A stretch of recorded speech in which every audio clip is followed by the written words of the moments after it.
I had a great story recently, I love telling it, of a little girl who was in a drawing lesson. She was 6 and she was at the back drawing, and the teacher said this little girl hardly ever paid attention. And in this drawing lesson she did. And the teacher was fascinated. She went over to her and she said, "What are you drawing?" And the girl said, "I'm drawing a picture of God." And the teacher said, "But nobody knows what God looks like." And the girl said, "They will in a minute."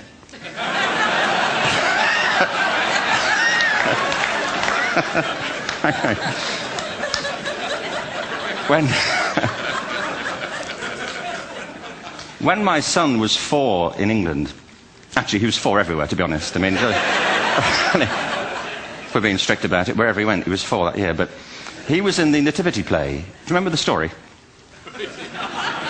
No, it was big. It was a big story. Mel Gibson did the sequel. You may have seen it. I don't know. It was Nativity 2. But James got the part of Joseph, which we were thrilled about. We consider this to be one of the lead parts. We had the place crammed full of agents in T-shirts, you know. James Robinson is Joseph. He didn't have to speak, but do you know the bit where the 3 kings come in? They come in bearing gifts, and they bring gold, frankincense, and myrrh. This really happened. We're sitting there, and they, I think, just went out of sequence. Because we talked to the little boy afterwards and said, you know, "Are you okay with that?" And they said, "Yeah, why was that wrong?" They just switched. I think that was it. Anyway, the 3 boys came in, little 4-year-olds with tea towels on their heads, and they put these boxes down. The first boy said, "I bring you gold." And the second boy said, "I bring you myrrh." And the third boy said, "Frank sent this."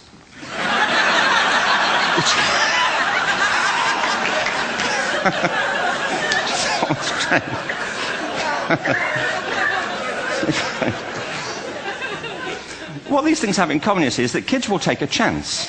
You know, if they don't know, they'll have a go. Am I right? They're not frightened of being wrong. Now, I don't mean to say that being wrong is the same thing as being creative. What we do know is, if you're not prepared to be wrong, you will never come up with anything original.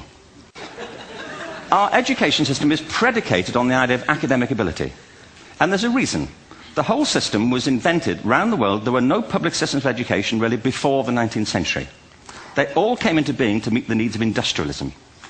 So the hierarchy is rooted on 2 ideas. Number one, that the most useful subjects for work are at the top. So you were probably steered benignly away from things at school when you were a kid, things you liked, on the grounds you would never get a job doing that. Is that right? Don't do music, you're not going to be a musician. Don't do art, you won't be an artist. Benign advice. Now, profoundly mistaken. The whole world is engulfed in a revolution. And the second is academic ability, which has really come to dominate our view of intelligence because the universities designed the system in their image. If you think of it, the whole system of public education around the world is a protracted process of university entrance. And the consequence is that many highly talented, brilliant, creative people think they're not. Because the thing they were good at school wasn't valued or was actually stigmatized. And I think we can't afford to go on that way. In the next 30 years, according to UNESCO, more people worldwide will be graduating through education than since the beginning of history. More people. And it's the combination of all the things we've talked about, technology and its transformational effect on work, and demography and the huge explosion in population. Suddenly, degrees aren't worth anything. Isn't that true? When I was a student, if you had a degree, you had a job. If you didn't have a job, it's because you didn't want one. And I didn't want one, frankly, so... but now, kids with degrees are often heading home to carry on playing video games. Because you need an MA, where the previous job required a BA, and now you need a PhD for the other. It's a process of academic inflation, and it indicates the whole structure of education is shifting beneath our feet. We need to radically rethink our view of intelligence. We know 3 things about intelligence. One, it's diverse. We think about the world in all the ways that we experience it. We think visually, we think in sound, we think kinesthetically, we think in abstract terms, we think in movement. Secondly, intelligence is dynamic. If you look at the interactions of a human brain, as we heard yesterday from a number of presentations, intelligence is wonderfully interactive. The brain isn't divided into compartments. In fact, creativity, which I define as the process of having original ideas that have value, more often than not, comes about through the interaction of different disciplinary ways of seeing things. The brain is intentionally... By the way, there's a shaft of nerves that joins the 2 halves of the brain called the corpus callosum. It's thicker in women. Following on from Helen yesterday, I think this is probably why women are better at multitasking. Because you are. Aren't you? There's a raft of research, but I know it from my personal life. If my wife is cooking a meal at home, which is not often, thankfully, but, you know, if she's doing... No, she's good at some things. But if she's cooking, you know, she's dealing with people on the phone, she's talking to the kids, she's painting the ceiling, you know, she's doing open heart surgery over here. If I'm cooking, the door is shut, the kids are out, the phone's on the hook. If she comes in, I get annoyed. I say, Terry, please, I'm trying to fry an egg in here. You know,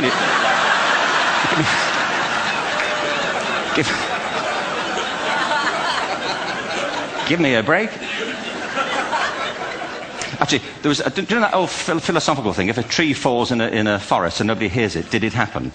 Remember that old chestnut? I saw a great T-shirt really recently which said, if a man speaks his mind in a forest and no woman hears him, is he still wrong?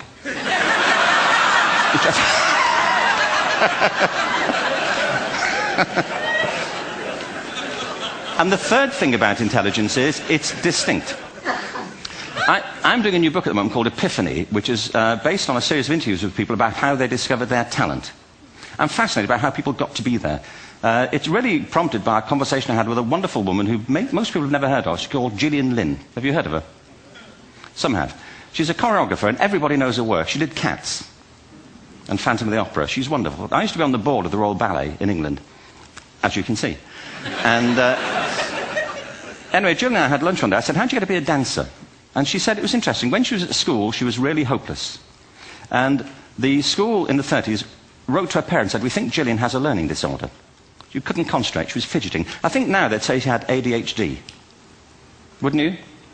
But this was the 1930s, and ADHD hadn't been invented, you know, at this point, so it wasn't an available condition. You know, people weren't aware they could have that. Anyway, she went to see this specialist. So this oak-panelled room, and she was there with her mother, and she was led and sat on this chair at the end, and she sat on her hands for 20 minutes while this man talked to her mother about all the problems Gillian was having at school. And at the end of it, because she was disturbing people, her homework was always late and so on, little kid of 8, in the end, the doctor went and sat next to Gillian and said, Gillian, I've listened to all these things that your mother's told me. I need to speak to her privately. So he said, wait here, we'll be back. We won't be very long. And they went and left her. But as they went out the room, he turned on the radio that was sitting on his desk. And when they got out the room, he said to her mother, just stand and watch her. And the minute they left the room, she said she was on her feet, moving to the music. And they watched for a few minutes, and he turned to her mother, and he said, you know, Mrs. Lynn, Gillian isn't sick, she's a dancer. Take her to a dance school. I said, what happened? He said, she did. I can't tell you how wonderful it was. We walked in this room, and it was full of people like me.